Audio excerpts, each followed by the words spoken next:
Hi everyone, I'm Chelsea. And I'm Bianca. And welcome back to the Aspiring Ed PodSquad Podcast. So today we are here at NJEA Convention. We're actually on Main Street, NJEA, and what we are trying to do here is to talk to members who are walking up and down Main Street and hear their advice for aspiring educators. So allow me to introduce you to our first podcast guest. Please, could you introduce yourself for us? Hi, my name is Liane Stone-Ingalls. I'm an 8th grade ELA teacher in Plainfield, New Jersey, and this is my 27th year of education. That's amazing. So Liane, just tell us a little bit about your own educational experience.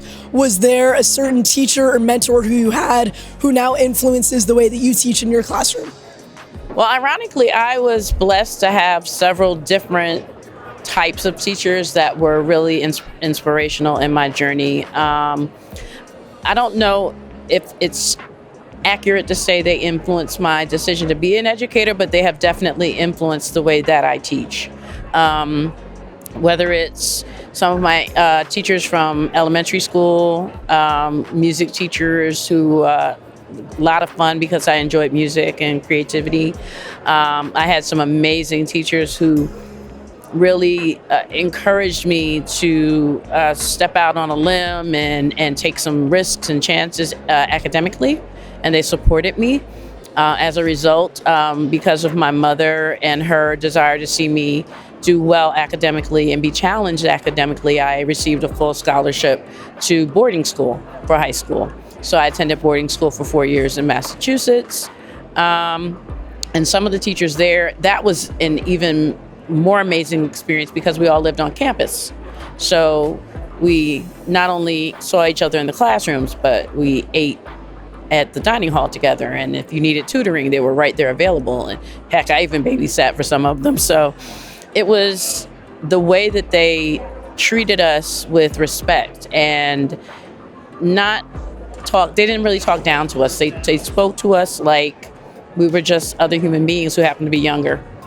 And I really try to incorporate that into my interactions with my students. There, of course, are there times I have to pull rank? Of course I do, especially if it's a safety issue.